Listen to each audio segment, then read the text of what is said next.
नमस्कार। स्टडी सर्जी में आप सभी का स्वागत है। आज हम इस वीडियो में एनसीईआरटी की कक्षा 7वीं की हिंदी पाठ्य पुस्तक वसंत भाग 2 के 14वें पाठ खान पान की बदलती तस्वीर इस पाठ के सारांश एवं शब्दार्थों को पढ़ेंगे।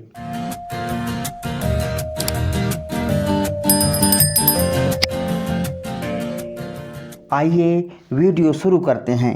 सबसे पहले पाठ के लेखक के बारे में जानते हैं। इस पाठ के लेखक हैं प्रयाग शुक्ल, जिनका जन्म 28 मई 1940 में कलकत्ता, पश्चिम बंगाल में हुआ। इनके द्वारा लिखी गई कुछ प्रमुख कृतियां हैं। कविता संभव, यह एक दिन है, रात का पेड़, अधूरी चीज़ें तमाम, यह जो हरा है, आए बादल, जंगल में बोला है मोर और हक्का बक्का। तो आइए इस पाठ के सारांश को समझते हैं। इस पाठ में लेखक प्रयाग शुक्ल ने हमारे खाने पीने की संस्कृति में आए परिवर्तन का वर्णन किया है।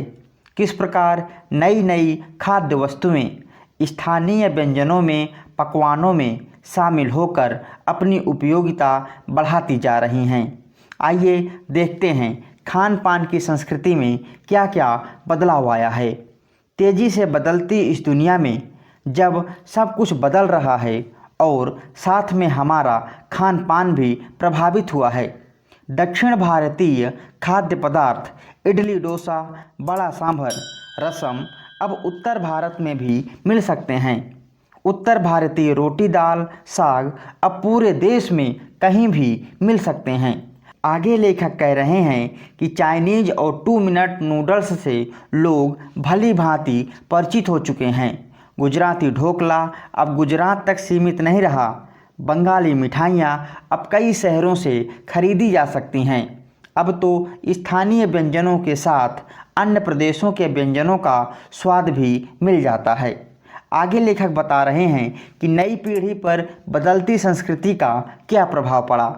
बदलती संस्कृति में साहबी ठिकानों तक सीमित रहने वाली ब्रेड अब लाखों करोड़ों भारतीय घरों में तली और सेंकी जा रही है।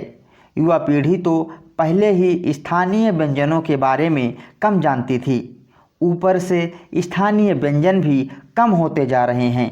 युवा पीढ़ी को नए व्यंजनों के बारे में काफ़ी जानकारी है। जानकारों का कहना है कि मथुरा के पेड़े और आगरा के पेठे की गुणवत्ता पर भी असर पड़ा है, पर लोगों को अब इतनी फुर्सत नहीं है। आप चित्र में व्यंजनों को देख सकते हैं। पहले चित्र में भारतीय व्यंजनों को दर्शाया गया है, दूसरे चित्र में आगरे के पेठे को दिखाया गया है और आखिरी चित्र में मथुरा के पेड़े हैं। आइए आगे जानते हैं कि लेखक ने इस पाठ में और क्या बताया है। देसी विदेशी व्यंजन अपनाने के कारण स्थानीय व्यंजनों में कमी आने पर लोग देसी विदेशी व्यंजनों को अपनाते जा रहे हैं, जो पकाने में सरल हैं। शहरी जीवन की भागम भाग, कमर तोड़ महंगाई भी लोगों को अनेक चीज़ों से वंचित करती जा रही है। मेवे के बिना बेस्वाद वाले भोजन पकाने से पहले अनेक बार सोचना पड़ता है। आगे लेखक बता रहे हैं कि मिश्रित संस्कृति के सकारात्मक पक्ष। आज गृहिणियों और कामकाजी महिलाओं को शीघ्रता से तैयार होने वाले व्यंजनों की जानकारी है। नई पीढ़ी के पास देश विदेश के व्यंजन जानने का अच्छा अवसर है। इस संस्कृति में हमें राष्ट्रीय एकता की झलक भी मिल सकती है। साथ में बोली, बानी, भाषा, भूषा आदि को अधिक समझ सकेंगे। आइए अब आगे जानेंगे कि इस बदलती हुई खान पान की संस्कृति में ध्यान देने वाले तथ्य कौन कौन से हैं। लेखक बता रहे हैं कि स्थानीय व्यंजनों का पुनरुद्धार के विषय के बारे में ध्यान देना चाहिए। इन्हें केवल 5 सितारा होटलों के प्रचार के लिए नहीं समझना चाहिए। अब अच्छी कचौड़ियाँ, जलेबियाँ, समोसे आसानी से नहीं मिलते हैं। उत्तर भारत में गली मोहल्लों में मिलने वाली चीज़ें अब खास दुकानों में खोजी जाती है। स्थानीय व्यंजनों को छोड़कर स्वास्थ्य अनुकूलित अनेक चीज़ें अपना ली।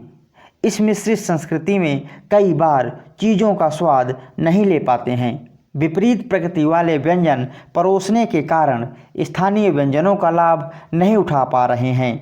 विकसित होती इस मिश्रित संस्कृति को तरह तरह से जांचते परखते रहना चाहिए।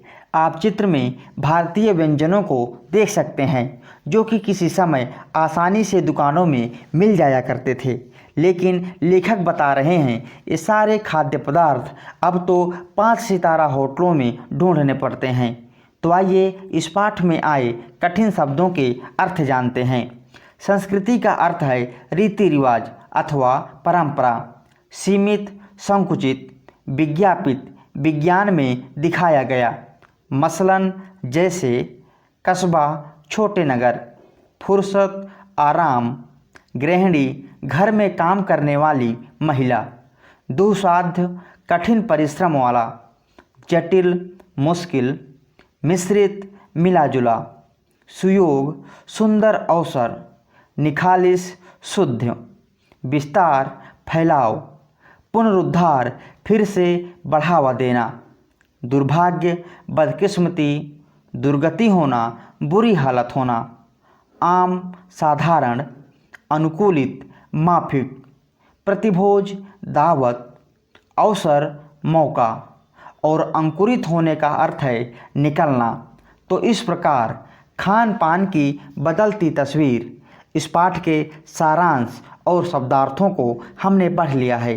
आशा करता हूँ यह वीडियो आप सबके लिए मददगार साबित होगी। यदि अभी तक आपने हमारे चैनल को सब्सक्राइब नहीं किया है तो कृपया हमारे चैनल को सब्सक्राइब करें और हमारे चैनल के साथ बने रहें। वीडियो देखने के लिए बहुत बहुत धन्यवाद।